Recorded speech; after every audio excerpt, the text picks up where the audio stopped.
Well, good day, everybody, and welcome to an FS Club seminar. Our special guest today is Andrew Craig. Andrew is absolutely fascinating. I have got all of Andrew's books on Own the World sitting on a shelf over to my right, and he's here today to talk about something that I think is fascinating. How do you immunize your investments? Sensible investing through a global pandemic. Of course, he would put in quotes and everything else besides, but we'll leave that to him to explain.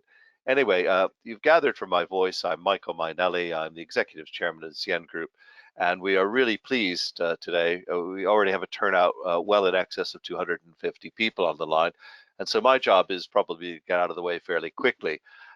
Andrew's details, CV, and links are on the site that you saw when you booked, and there'll be more links being placed there after today's seminar, as well as a copy of the recording. I'd like to point out that one of the things we'd like you to do is to ask questions of Andrew. You can ask questions using the question facility. If you send them through to me, there'll be a Q&A session during the presentation when Andrew will be fielding questions from me, and we'll have a bit of fun and discussion there. I'd like to thank our sponsors. I'll take this opportunity and one at the end. Without them, this wouldn't be possible. I know many of them are involved in investment decisions and providing software and services that help you, either financial services or IT services, make such decisions. And so it's a pleasure that Andrew's here to show you why you should bother to do those sorts of things in the first place. The format today, as ever, is after this brief introduction, Andrew will be speaking for approximately 25 to 30 minutes, and then we'll move into that Q&A. Andrew, the floor is yours. Thank you very much, Michael, and thanks to everyone who's on the line on a sort of slightly dim and dank Wednesday lunchtime. Very kind of you to join us. So if we move straight on to the first slide, please, Michael. So I wanted to start the presentation with two quotes, one of which is one of my favorite quotes the last few years from John Stepak, who's the editor of Money Week magazine, who says about investment that there are many roads to ruin in the markets, some of them longer than others, but one surefire way is to set out as a buy and hold investor and then attempt to turn into a market timer during a bout of market panic. This will do more damage to your portfolio than following one approach or the other. So what he's really saying there, and we'll come on to discuss in more detail shortly, is, be an investor, not a trader. And I'll elaborate on that subject as we go. And then a quote from me, if you'll forgive me quoting from, and also brandishing a book from Harriman's. This is a book I was amazed to be invited to contribute a chapter to back in 2016 or maybe 17, where I said, I believe that I can arrange my financial affairs such that I'm comfortable that whether there is a massive crash or whether stock markets power ahead, my ability to meet my longer run financial goals will be largely unaffected, and you should feel the same way too. So the chapter that quote's taken from in the book was called How to Invest So That Crashes Don't Matter. And that really, you can probably tell, is essentially the same idea that I want to present today, the idea of immunizing your investments, just like making crashes not matter. So next slide, please, Michael. So this is a game of two halves. I'm going to give this presentation in two parts. The part one is to talk about some really, really key big picture things to bear in mind when you're thinking about trying to immunize your investments and invest safely. So we're going to start by looking at what our end goal is. I'm going to articulate why I think financial markets as a whole are fundamentally brilliant, and too few people understand that reality, and also why most people are doomed to fail at investment, partly as a function of not understanding how brilliant they are. And then I'm going to talk about what I believe is the single most important investment theme in human history, and we'll come on to what that is. And then in part two, basically how to put in place an investment strategy, having taken account of those big picture themes. We're going to talk, as I just said a moment ago, about investing versus trading. I can't remember the slide quite like that. Michael, if you can just go back one slide, or I'll sum it up. And then very importantly, asset allocation based on your age, and specifically having looked at that, how you might choose aggressive and defensive assets based on that asset allocation. So next slide, Michael, and you can go on to the one after that, please. So big picture stuff, part one. So starting with the end in mind, what is the whole point of what we're trying to discuss here? First, It's really to get to a point where you can live well on the returns generated by your money. So you can live on your capital, not on your labor. And I would contend that that's literally one of the most empowering ideas in the modern age. The very fact that this is even possible. This wasn't possible for basically the whole of the rest of human history until about a century ago. 99.9 reoccurring people ever born in history couldn't even dream of this being an option, living on their capital rather than their labor. As Thomas Hobbes, the great English economist and historian, described life in the past as solitary, poor, nasty, brutish, and short. So next slide, please, Michael. So financial markets are basically one of the killer apps of modernity, as described by Harvard professor Niall Ferguson. And they delivered two really amazing things, which I think far too few people actually stop and think about in any great detail. Firstly, the ability to syndicate risk and pool capital. And that has delivered all the incredible outcomes for humanity that we enjoy in the modern age. So buildings, planes, ships, cars, computers, healthcare, smartphones, entertainment and leisure, Hollywood, television, and even rather more prosaically, toothpaste and toilet roll. None of those things could exist without financial markets, or certainly not in the shape that we get to enjoy them in today. And secondly, and I think allied to that, but even more powerfully, for billions of people, financial markets give billions of people the ability to realistically expect to accrue sufficient wealth to be able to live without having to work for decades of their lives. And the basic version of that we're all a little bit familiar with, or probably not as much as we should be, is obviously a pension. So one of the points I want to make in this presentation is I would argue that something like coronavirus, for example, is just the latest in a long line of things which categorically don't affect that fundamental underlying technology of financial markets, nor indeed what they can deliver for us and what I'm talking about. And our real problem that I want to address is that far too few people in society as a whole understand this. And as a result, far too few people are taking advantage of financial markets. Next slide, please, Michael. So, and I would contend that that is actually the greatest tragedy of our time, that most people are scared of investing. And the reason they're scared of investing is because they think it is far riskier and far harder than it is. And this is really why I wrote my book in the first place. And the reason for that, in turn, is quite obviously, when you think about it, that most people never learn anything about financial markets, literally. But it's also in large part due to the way that our modern media works, which I'm going to come on to. So Steven Pinker, another Harvard professor, a psychologist, has said, whether or not the world is getting worse, the nature of news will interact with the nature of cognition to make us think that it is. So not just the world, that also applies to financial markets. So we'll now look at those two things. Next slide, please, Michael. So the nature of news, there's a thing that Pinker describes called the availability heuristic. And I think this is really important. News is about things that happen, not things that don't happen. So no one ever reports the fact there has not been a stock market crash this month or this quarter or this year. And in the last few weeks, you've seen massive coverage of the impact of CV-19, of coronavirus, on financial markets, obviously. But where were the headlines to make this point earlier in the year that said, for example, that the UK stock market by December of last year had created about £1 trillion of value since 2009, or indeed, as I've said, anybody who's followed me for a while, the world economy as a whole grew from $32 trillion to $85 trillion in the first 15 years of this millennium.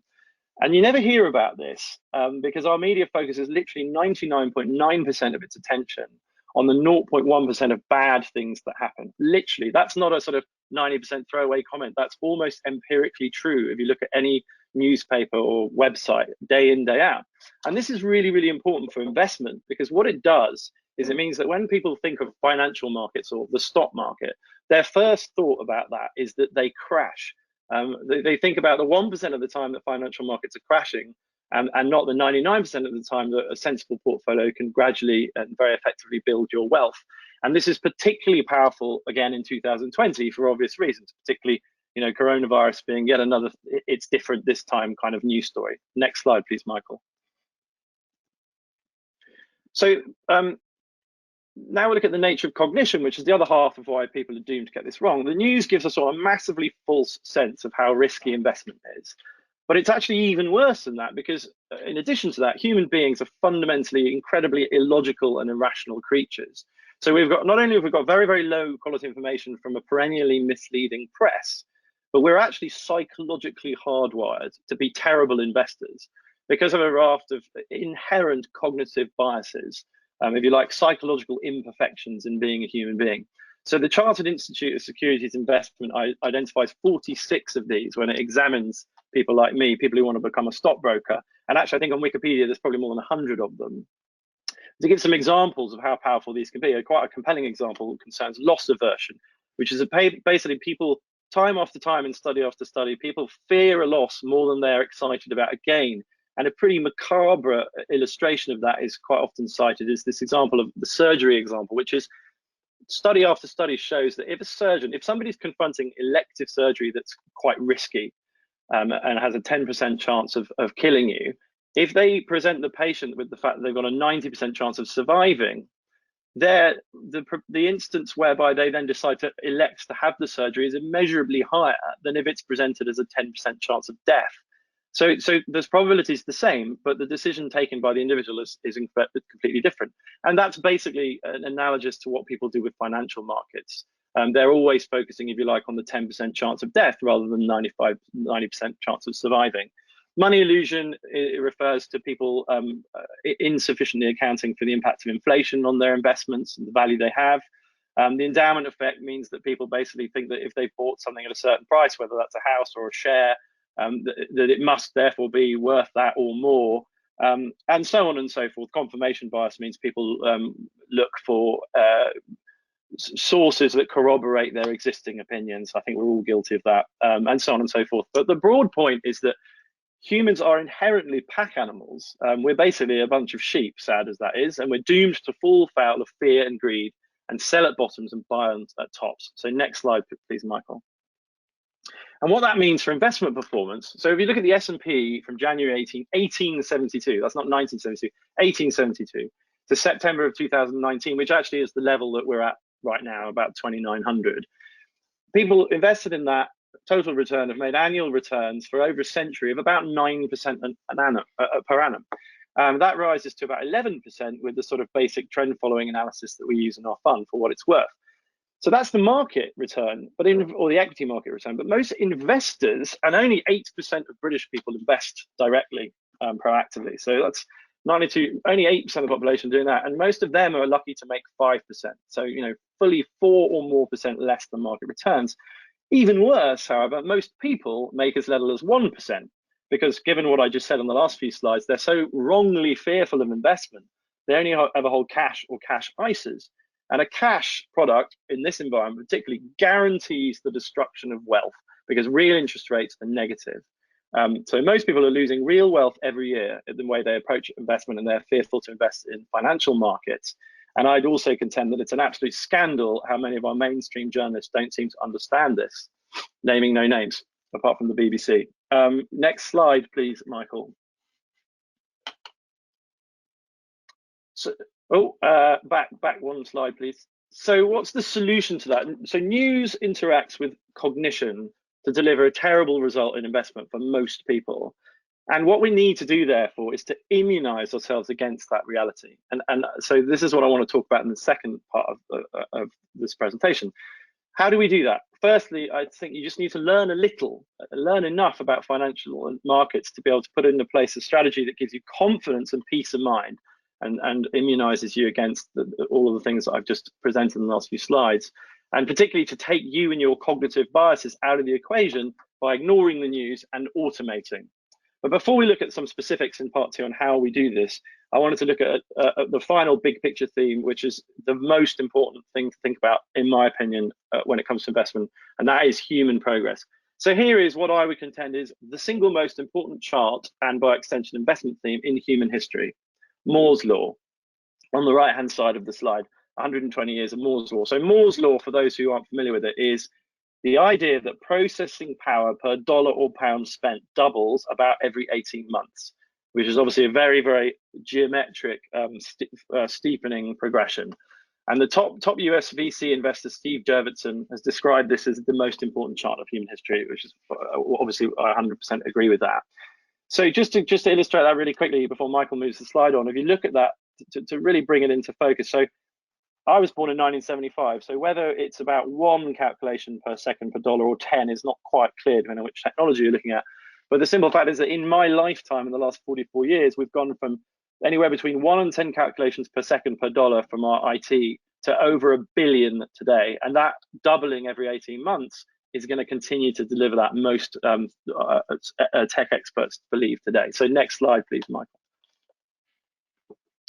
And a slightly prosaic example of what that means. Nick Train is a very famous British wealth manager or fund manager who, in a piece that I'm still looking at years later, in 2014, made the point that in 1919, the average American had to work 1,800 hours to earn enough to buy a fridge. By 2014, that took less than 24 hours of an average salary, and the product was vastly superior. Anybody who's bought a fridge recently will know that that's even better now in 2020 than it was back then. And the point really here is, as prosaic as that example is that this is real wealth creation.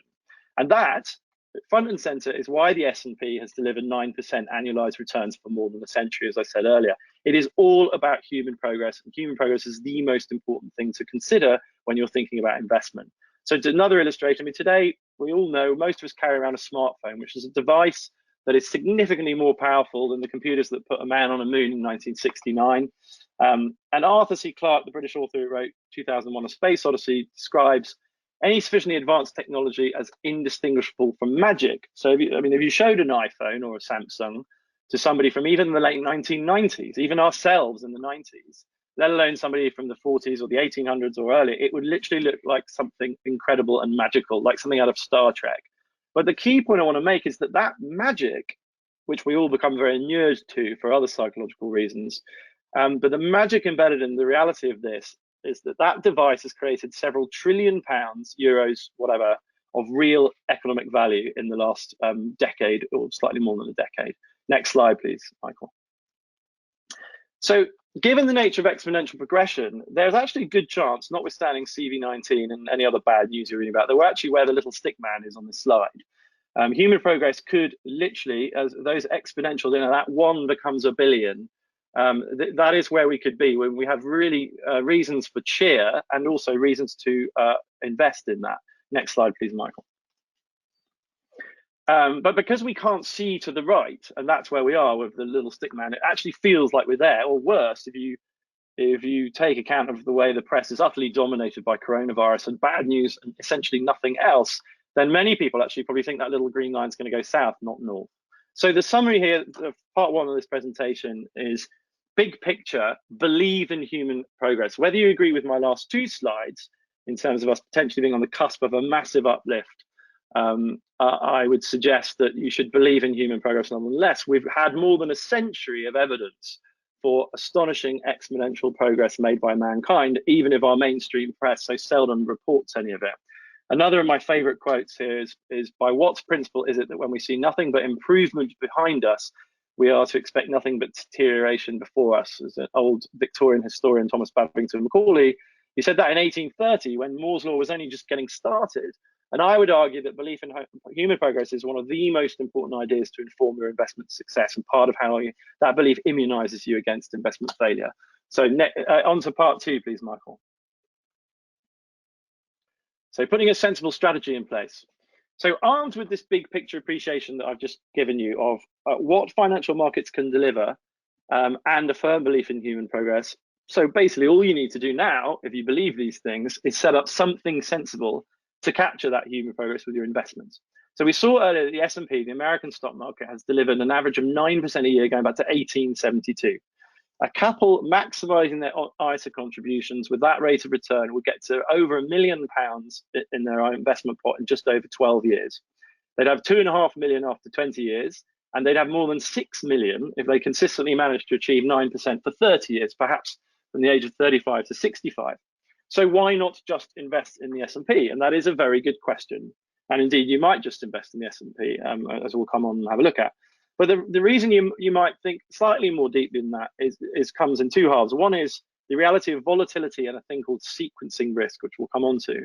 And also that actually you might want to have a shot at potentially making more than 9% from time to time, at least in a business cycle.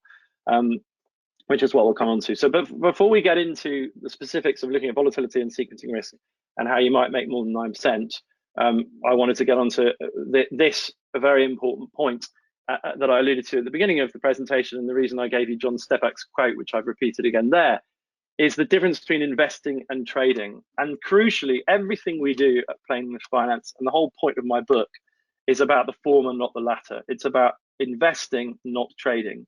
And specifically regular monthly investment by direct debit, because that achieves smoothing.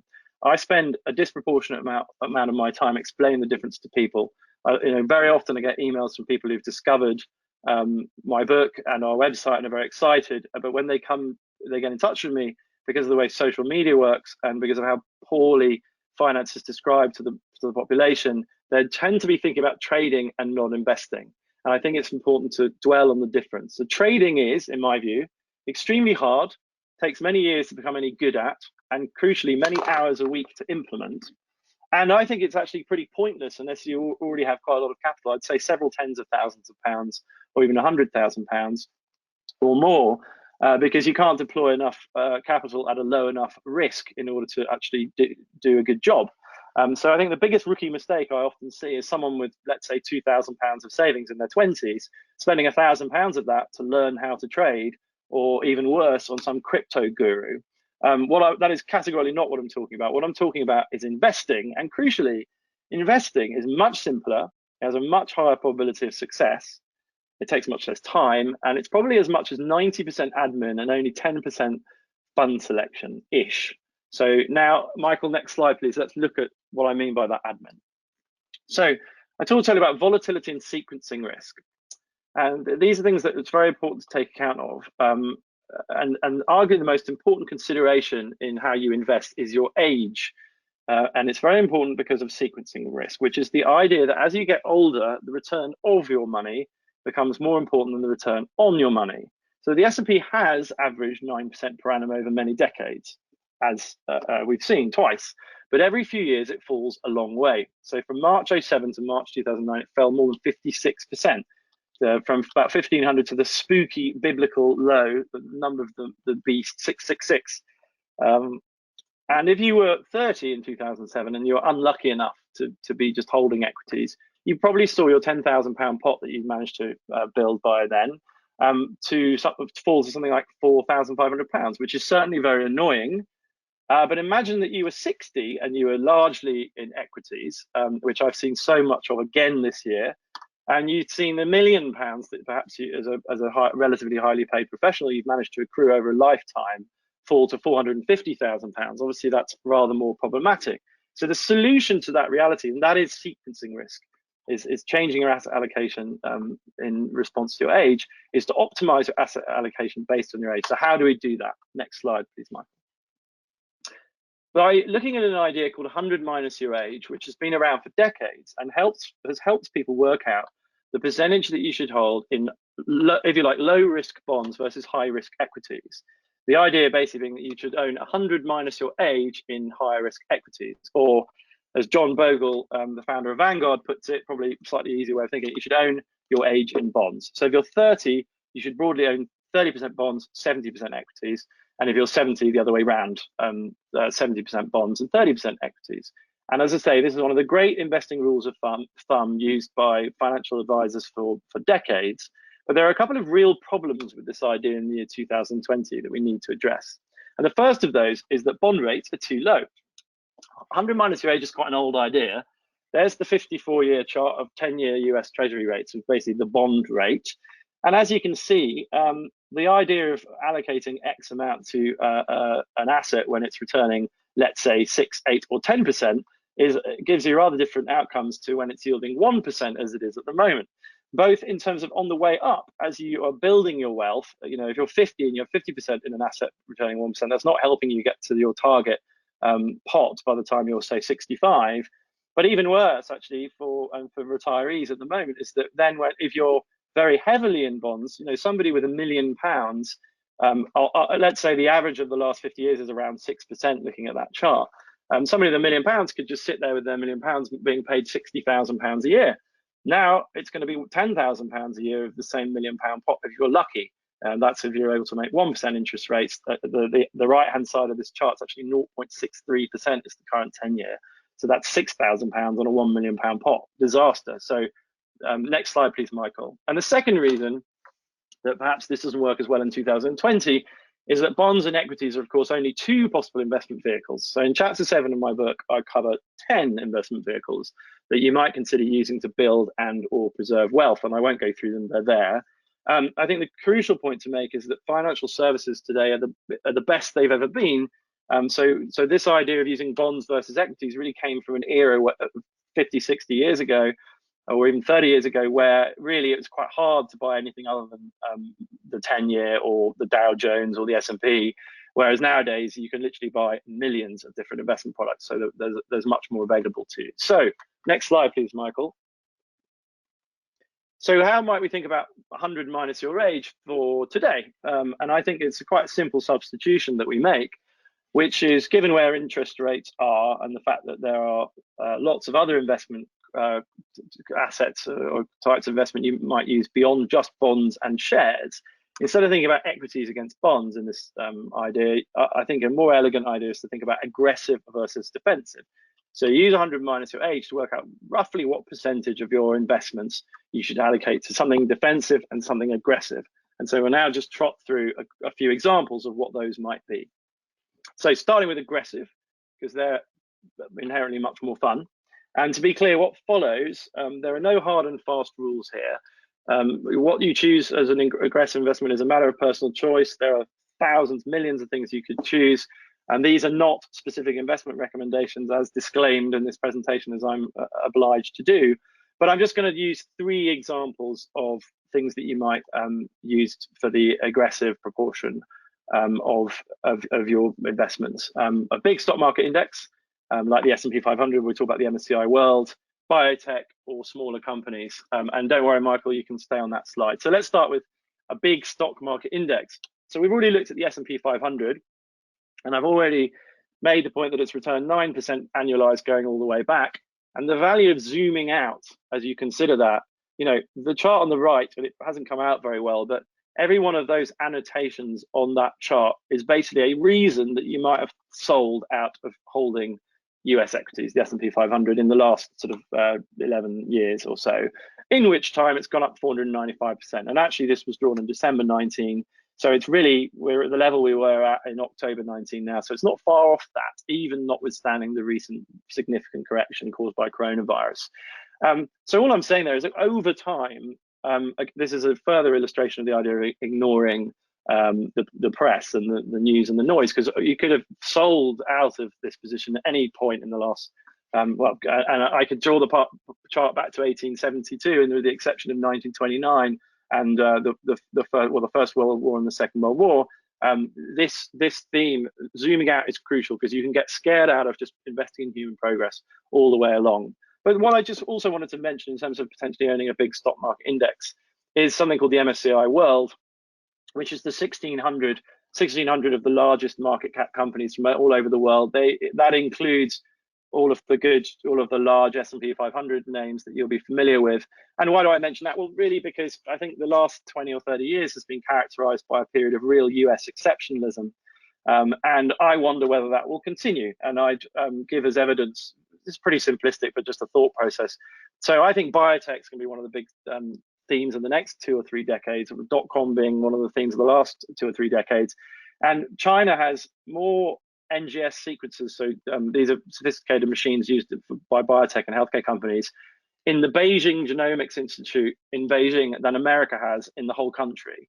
I'd also flag that Chinese R&D and science, technology, engineering, and maths education has very, very demonstrably left the developed world, America and Europe in particular, in the dust for at least a decade, if not more. Chinese patents have exceeded US patents in terms of pure output since 2014.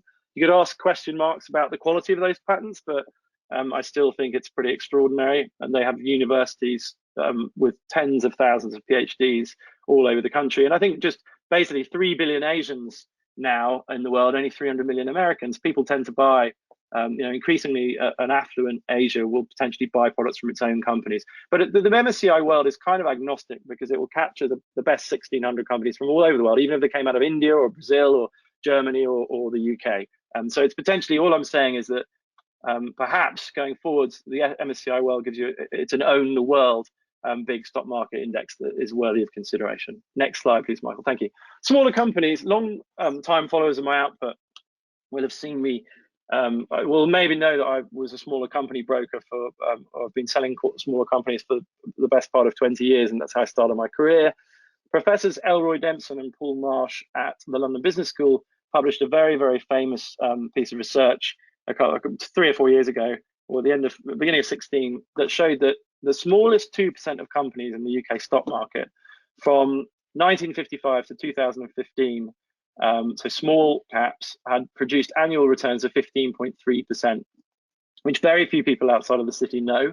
That would take, with returns that high, it would take a couple 10 years to become millionaires, maxing their ISA contributions. And the reason for this is basically that, and many people will be familiar with this intuitively, smaller companies, it's easier to grow a company that has 10 million of sales to 20 million of sales than it is if you've got 100 billion of sales to 200 billion of sales. Smaller companies can enjoy secular growth. They can benefit from their economy, not the economy. There's a guy, Kevin Kelly, founded Wired magazine, who talks about how any company only needs 1,000 true fans to have a business. Obviously, in the stock market, you need a bit more than that, but companies like, there are enough young lads who haven't yet discovered girls to have made Games Workshop a billion-plus market cap company, enough people who want to drink trendy tonic water have made Fevertree a multi-billion-pound company, and so on and so forth. The one final point I want to make on this slide is that indices, passive indexes are a good way of buying many things, but I think in small caps, there's one place where you might consider an active fund run by a fund manager, because it's much more qualitative than quantitative, and they get to meet management teams and look them in the eyes. So, and the final point to make, sorry, is that don't forget small caps are very volatile. 15.3% annualized returns for 60 years is remarkable, but no good if you're 60 and you own them in the year that they fell 50 or 60%, which is why you have to bear in mind 100 minus your age and make sure these only fall into the aggressive portion of your portfolio.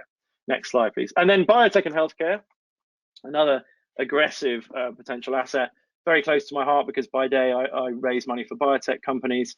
The NASDAQ Biotech Index has averaged 14% per annum for the last 10 years. That's 300% cumulative return.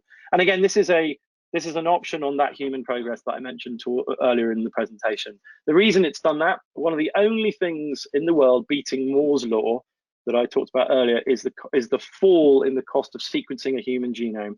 And sequencing a human genome is how we're going to unlock cures for cancer, dementia, Parkinson's, everything, all of which I think is going to happen certainly in my lifetime. And the cost of sequencing a human genome has come down from $5 billion. The chart on the left shows 100 million, but actually the fully freighted, fully costed cost of first genome sequenced in about 1999-2000 was about $5 billion to about $200 that companies can do it for today.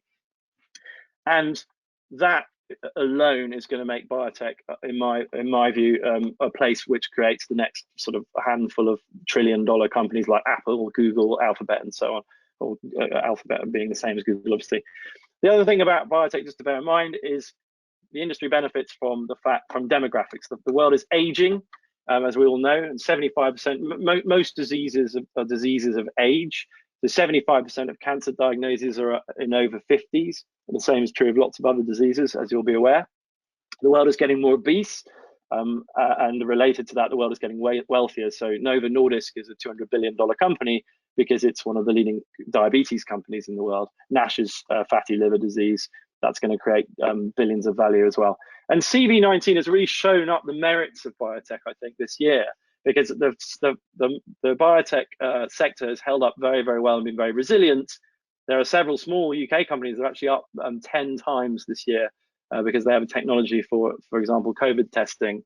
And also it's shown that the world is very, the regulators the world over are very, very motivated now to deliver a vaccine, a cure for COVID and tests for COVID. And so the whole way that drugs and treatments go to market is being sped up. And I think that will only be good, and the lessons will be learned that will be positive for biotech. But there you go. There's another thing that returns 14% per annum with volatility. Next slide, please, Michael. So finally, let's look at some defensive assets. There are lots of other aggressive assets. I just used those three as potential illustrations of what you might think about. It's crucial that you keep it simple to begin with, and you can get more exotic over time. But the three that I've just given could form a decent portion of people's aggressive investments, and as you can see, would hopefully help your top line performance numbers. So now let's look at some defensive assets. And in a world of 1% bond rates, I think finding defensive assets is a lot harder. But my three ideas here would be gold, property with a decent rental yield, and our fund. So if we just look at those three in turn. Thank you, Michael. So the other big theme I write about on top of human progress and owning the world to own human progress is owning inflation. And basically, in a world of trillions of new currency units, which has just been supercharged this year because of all the government expenditure that's going to be, the bond markets are going to be needed to pay for furloughed employees, and there are going to be billions and billions and billions of new government debt all over the world. So that's trillions of new currency units. And what that does in a world of relative scarcity, there are only 500 companies in the S&P, only 1,600 companies in the MSCI, and only a few hundred tons of gold that have ever been mined. And if the supply of stuff is, if you like, 1, and the supply of money is 1, if you triple the supply of money to, let's say, 3, then all other things being equal, what that does is it triples the price of stuff, because it doesn't really increase the amount of stuff.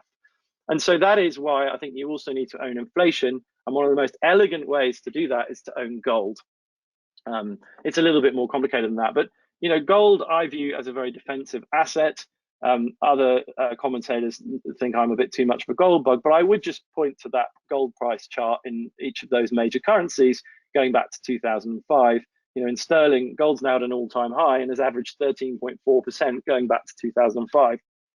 I think that is a reasonably, well, it's a defensive asset that's actually provided pretty good returns. Next slide, please, Michael. And then people who follow me for a while might be surprised to see me include property. I'm not an out-and-out bear on property. I just think that few people do the sums accurately. It's obviously another asset class that benefits from the own inflation theme that I referenced on the last slide, because if money supply doubles and the supply of property doesn't double, then all other things being equal, the price of property will go up. And that's in large part why nominal property prices have done so well in the last few decades. Monetary inflation as much as fundamental increase in the value of property.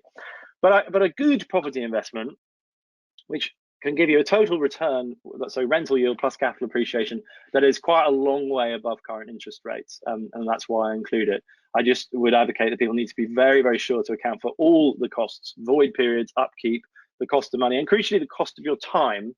And that's one of the reasons that I particularly don't like property, because I personally think it's a massive administrative pain, and it's far easier for me, next slide, Michael, to own something like our fund. So I'm desperately keen not to appear too salesy, but ultimately these low interest rates, this is the reason we launched our fund, and we believe in it. So with bond rates at 1% and equities as volatile as they are, is there a way to be defensive but return far better than 1%? And the table on the right of this chart shows the back-tested performance of our fund from January 2001 to August 2017, the month before we launched it. And what that produced is a 7.52% annualized return going back over those 17 years, or 16 and a half. With a Sortino ratio, so that's a way of calculating the risk-adjusted return of the fund of 1.1. Anything above 1 is very good. So you're getting not far off market returns, and crucially that is after costs, which I'll come on to, with much lower volatility and much lower risk of loss. And again, actually, I've talked about the S&P averaging 9% since 1872. In the last 20 years, it's been about 8%. And the FTSE's long-run return is about 7.5%. So our fund potentially is returning about the same as top-line equity indices, but with far less volatility, with half the volatility or even better. And maximum down years of around 6% and maximum peak to trough falls of around 10% rather than 56%, as I pointed out earlier. And how defensive is it? So my compliance people always get very worried about me publicly calling our fund defensive, but of 143 funds in our category, so that's the Investment Association's flexible category, we have the 6th lowest FE TrustNet risk score. So that's TrustNet is a company that produces data on funds, and that's their proprietary risk score, how they score funds. 100 is the same risk profile as the FTSE 100. The lower the number, the better. I think for us to have a score of 34 qualifies it as defensive, and that's putting it mildly. But our performance numbers, as I've given you on the right, and the volatility numbers I've given you on the right, are simulated. The risk score, I should stress, is real based on trading since we launched in September 17. But what about performance in the real world? Next slide, please, Michael. So on the right-hand side, with apologies, it's slightly squashed up, but we will circulate this deck afterwards, is the real world performance in the top chart there since we launched in September 17, and then the simulated performance I just showed you a summary of going all the way back to 2001.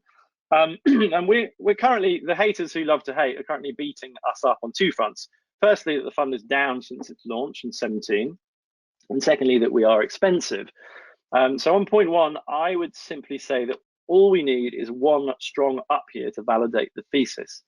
So if you compare the real world performance of the simulated numbers on the top right there, you can see that to the real performance monthly to the simulated performance, you can see that there have been weak periods before in that over that time period.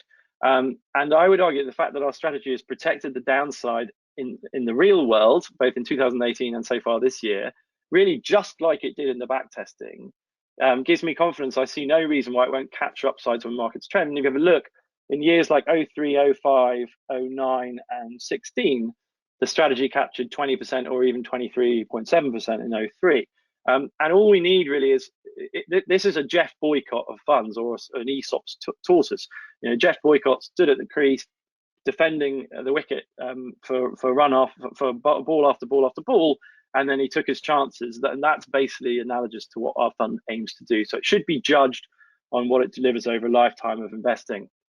And on the cost criticism, I'd point out very simply that these performance numbers are all after costs. And indeed, in our back-tested numbers, the cost assumptions are much higher than our real world experience. So I would be quietly hopeful that we could even outperform those numbers. And the other thing is that cost of ownership will come down over time, because £50,000 of fixed cost is 0.5% on a £10 million fund as it is in the moment, but it's 0.05 on a £100 million fund, which I hope we'll get to eventually.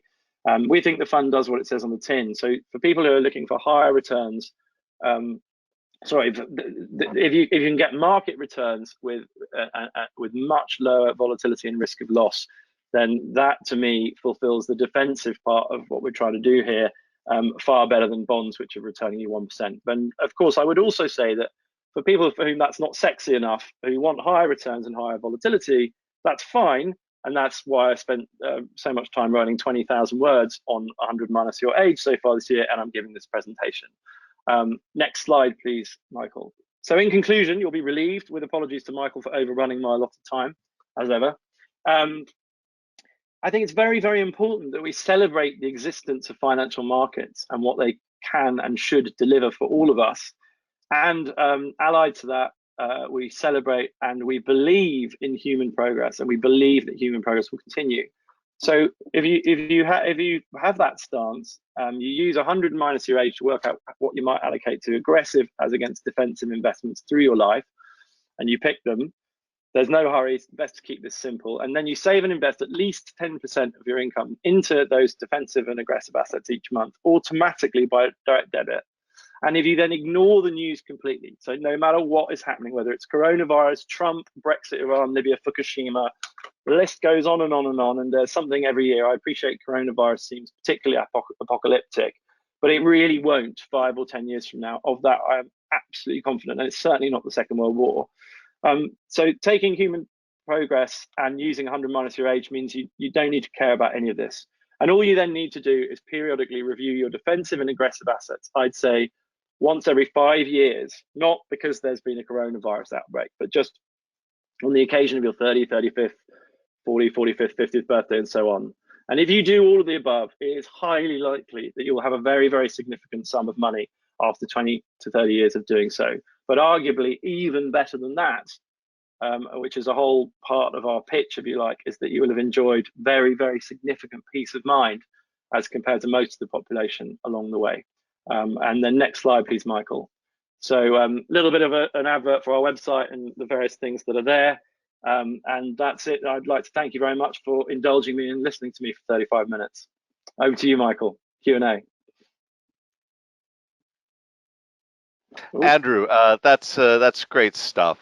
You provided a lot of value in 40 minutes of presentation there. I don't think anybody will dispute that. And also, I like the very upbeat note that you put throughout all of this. It's nice to hear, and it's good to get perspective, particularly that Macaulay quote, which is the fantastic about why is an improvement always behind, and why is it always so ghastly ahead.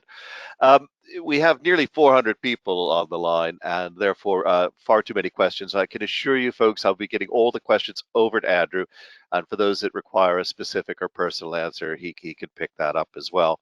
I've also had a few comments there that people say I don't have Andrew's books, so I just thought I'd point out that I, in fact, have them as well. So they are here even when they should be at the office for Corona Cry. Get that one, not that one, by the way.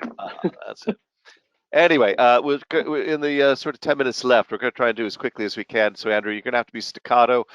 Paul Howarth asked you to rate the performance of your fund, but I think you kind of did that. Sam Cornell asks, will you write an Australian edition of How to Own the World? I'm not so sure there's a need for that, is there? But well, I would probably get somebody to ghostwrite that, or I might go mad. I'm not sure I've got a fourth edition in me, but thank you, Sam. We'd love to do that one day and get a smart Australian to do that. You featured quite highly on the 100s minus your age on bonds. John Falk asked a question early on that having a percentage of bonds as retired, does this make sense today with low interest rates or even negative and the risk of capital loss? So is that actually valid at all? Should there be any bond holdings? Well, we're very agnostic on that, and we only own corporate bonds for that reason, which obviously tend to yield or should always yield higher than government bonds. But by using the trend following signals, we're agnostic as to because even in a low interest rate environment, bond funds can actually move up and down anyway, so we can capture some return from bonds. And the other thing is, when Japanese government bonds went negative, they went. This is the same point. They then went even more negative. So you would have made money owning negatively yielding Japanese bonds when they went even more negative. And I think the same is true of some of the Scandinavian bond markets. I've got a long question here from Gonzalo França, but there's a good kernel to it for sure. He's talking here about he loves all of your books, blah blah blah. He invests regularly on your fund. But he's become to kind of question the efficiency of the trend following strategy. So his question today is, how would the trend following strategy affect the returns of the fund if volatility stays this high for a while? We get thrown in and out of the market, adding up transaction fees and possibly getting a few false positives along the way. Yeah, that's a really good question. And that's actually exactly what's happened in the last 2 years, which is, I suppose, the only defense I'd have against that is that that's what happened previously in ranging volatile markets. What you just have to hope is that over 3, 5, 10, and certainly 20 years of investment, that you'll have enough of those. There'll be enough years where Jeff Boycott can hit a 6, or the tortoise can shuffle along particularly quickly because there's some letters to be had. It's all we need to do is carry on doing what we do, and expect that in a trending year, 2, 3, 4 years, that we'll catch sufficient upside, having protected and pegged the downside to capture those sort of 7.5% returns over time. And I acknowledge fully that we probably really need to prove that in the real world. But the fact that the downside, the way the fund has functioned in terms of protecting the downside, is so close. It's such a close facsimile to the way that it performed in the back-tested period that we the professors and everybody in the plain finance team are hopeful that when those trending years come, that we will capture those 20+% years, and then that's when everything will look very different to what it looks now. Charlie Lazel Payne asks really about your fund. What are your recommendations when we do look at diversifying beyond exclusively holding your fund? I mean, you touched on that to a degree, but is there anything you'd like to add? Yeah. Well, I mean, as I say, I talk to our compliance people about this all the time. You know, being fair, clear, and misleading. That I think we are pretty white and white, because if you think that I speak to somebody who's a professional who's 30 years old and makes quite a lot of money, who could put quite a lot of money into our fund, I am basically saying in my written materials and publicly that they should only have 30% in our fund and 70% in other things, for all the reasons that I just articulated. And so, you know, the other things, the aggressive assets I suggested in this presentation were obviously small cap biotech and a big index like the MSCI 500. There are lots of other things I suggest in our community and then when I write emails. So I think there are lots of things you can give consideration to. I would also, for what it's worth, say that somebody who's particularly risk averse and who likes the idea of a tortoise might ignore under-advised through age and might use our fund for the whole piece, but that's a matter of personal preference. Christopher Hall makes a point here about, given the unemployment level across the globe, how do you think this will affect markets in the short and long term, especially as we've seen some recent correlations where unemployment's going up, but stock markets also go up? Yeah, well, that's it. I was about to say, I think one of the biggest fallacies about investment, particularly in a world of QE to infinity that we're dealing with now, is that there's much of a relationship between Main Street and Wall Street.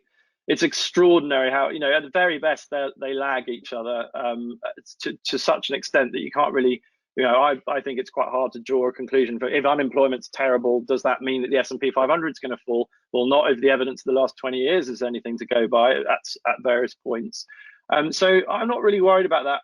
For what it's worth, in terms of human progress, and perhaps I'm elaborating too much, but I actually think that we'll probably end up with a universal basic income for everyone. And I think that the biotech and tech companies of the next 20, 30 years and the sort of breakthroughs we're going to have in robotics, in AI, in quantum computing, in biotech are going to be so extreme and deliver so much wealth that actually we'll have those companies will be, you know, Apple will be a $5 or $10 trillion company 20 years from now. A dollar will be worth rather less. But, you know, that probably seems as ridiculous to people now as it would have seemed saying it's $1 trillion company to people 10 years ago. It will be, and there'll have been a vast amount of wealth creation, and we will take the periodic table and refashion it to make our lives better, regardless of coronavirus and all the other stuff the news bleats on about. And unemployment could end up being a very significant, because if every care home in the world uses robots and every car in the world is autonomously driven, and possibly even airplanes and ships, you know, tanker ships, they already have technology to do them with GPS, there's going to be a lot of unemployment. But I think we might also have sort of solved the problem, slightly leftist thing to say perhaps, and we'll have a universal basic income that provides people with the fundamentals of what they need to live. Susie King is curious. Isn't the reason we've never heard about the $1 trillion of value, £1 trillion of value being added to the stock market since 2009, because never in history we've had such a long bear run? Well, I think it's very important to take account of total return and the contribution made by dividends when you're considering a market. So, I mean, the FTSE's at whatever it's at, and it's sort of nominally headline number been at the same level for a long time, which is part of the reason I tend to not advocate the FTSE, because I think it's the sort of empire sectors of banks, oil, what else am I missing? You know, the sort of London sectors, defence, etc., and doesn't have quite the same sort of investing in human progress thing. But nevertheless, if you account for dividends being paid and total return, it's still the UK market still made people money over a long period of time. Steve Webb is looking here at, during the March sell-off, bond losses correlated with losses in equities. So is this uncoupling of the typical bond equity non-correlation reflect specific crisis, or the long-term interest rates we've experienced, or something else? That is an incredibly difficult question, because I mean, I think it depends whether that happens for a week, a month, a quarter, or a year, right? And I would contend that it's, again, to my point about zooming out, you've got to zoom out whenever you're considering that is a trader's question, not an investor's question. And you know, I don't know whether bonds, whether they'll be no longer be inversely correlated. in an environment like the craziness we had when COVID really hit, 6 weeks ago, all bets are off, and some sort of the dollar and gold are the only two. Flight to quality means that they're the only two things that get acquired. So I don't know. That's probably not a very helpful answer, but I'd pivot back to the point that I'm all about long-term investment, and so I think the less you try and think about things like that, probably the more positive an impact on your ability to make 8, 9, 10% a year over time. Sylvester Yapa poses a question I suspect a lot of people, particularly some of your younger audience, might have, which is basically, should you, if you've got outstanding debt, invest now as well or pay the debt off? I'm very boring on this one. I think it's absolutely first thing to do is pay down the debt. So, I always talk about saving at least 10% of whatever you earn over whatever period you earn it, whether you're paid weekly, monthly, quarterly, whatever, or bonuses in the city of certain careers. As soon as you get anything, you should save 10% of it. And if if you have debt, especially high interest debt, you should get rid of it. The one caveat to that is, of course, I'm talking about high interest bearing debt, unsecured debt, credit card debt.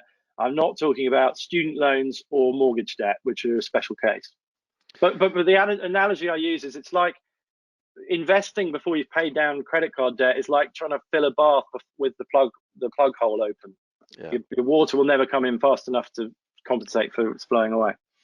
Sarah Sutton is curious, if you were Chancellor of the Exchequer, what would you do to protect the economy from the effects of COVID-19? Cool, blimey. I actually think, potentially a third rail here, but I think what the government's dealing with is unbelievably hard. It's just such a between a rock and a hard place situation. I also, by virtue of being in touch with a lot of very, very impressive little biotech companies, can see some wonderful things being done. These are not investment recommendations, but just have a look at the news from Avacta PLC, Gene Drive PLC, Novocyte PLC. Avacta in particular, it's just remarkable what these companies are doing, and none of it makes the news because Laura Kusenberg and Robert Peston would much rather, thumb their noses at Boris and go on about his haircut and the fact that he speaks in a posh accent. I don't know what the Chancellor of the Exchequer should do, but I think, we should be supporting great science wherever it sits to find a vaccine. And I think, look, it goes to my universal basic income point earlier. I think we're kind of de facto heading that direction. Ultimately, what we have to hope is that even if employees are furloughed and the government's going to spend trillions of pounds or whatever, dollars, euros, yen on supporting populations that are challenged by this situation, I would hope that technology, naive as it sounds, will create enough wealth on a sort of 3, 5, 10-year view so that we can assume. And I'll give you an example when that happens in the relatively recent past, is Germany, when after reunification. Eastern Germany was an absolute basket case with per capita income, old, terrible infrastructure, terrible capital stock, and they were assimilated by West Germany, and everybody thought it would be an absolute disaster. And within a decade, there'd been this incredible leveling out, and I hope that we'll experience the same thing in the next decade. Okay, Mark Shubo is curious, with the breadth and depth of government handouts, what's your inflation outlook? Yeah, I think not headline inflation will still be 2% or 3%, but there's a whole section of my book where I talk about just what a load of nonsense those headline inflation numbers are, because of the substitution effect, hedonic adjustments, and geometric weighting. It's all a bit technical and potentially very boring, but have a look. I think real inflation is much higher, which is why equity market indices are still at the levels they're at. The gold market is at the level it's at. Most leading residential property markets, whether that's Singapore, Hong Kong, LA, Sydney, London, wherever, are all close to all-time highs, notwithstanding this great dislocation. It's because they're at all-time nominal highs because of this inflation that is hidden from by the statistics. There's more on that in my book. Yeah. Well, there's a lot in the book and a lot to be talked about. Oops, there we go. Sorry. And what I was going to say basically is, in closing, we really, really appreciate your time here, very, very much so. A few items coming up in the future. We've got in safe hands the future of financial markets coming up later this week, tomorrow, I believe. Financial Centers of the World, a focus on Xi'an on Friday. and a whole study also on Friday on enterprise management incentives. Powerful lessons and case studies with David Craddock, who'll be giving some real examples. If I might say, Andrew, what fun! You packed a lot in, and I did find it Thank you. extremely upbeat. You left me with an interesting conundrum, and I think it was particularly your biotech emphasis. You talk about the 100 minus my age, and in fact, I sort of wonder if it should almost go the opposite. In my 99th year, I should be investing everything in biotech in the hopes of lengthening, my age. So maybe this is not quite the full strategy, but there's a lot more Well, to read and learn. I talked about exactly that theme in my recent email series that's on the website, 100 minus your age, and actually maybe now it needs to be 120 minus your age because of we're all working longer and living longer. That's right. And the first 150-year-old woman has been born already, I'm told. Anyway, this is fantastic stuff. We hope to have you back. We enjoyed having you last year. Thank you so much for sharing some really good insights and good hard knuckle practical points about investing, not trading. And we look forward to seeing you soon. So I'll join the audience in giving you a virtual hand clap here. Thank you very much. COVID-19. There are Me. thousands of questions here, and I'll get those over to you, and you can get back directly to those we haven't had time to deal with properly. Have a great afternoon, everybody, and thank you so much for joining us. And see you soon. Bye.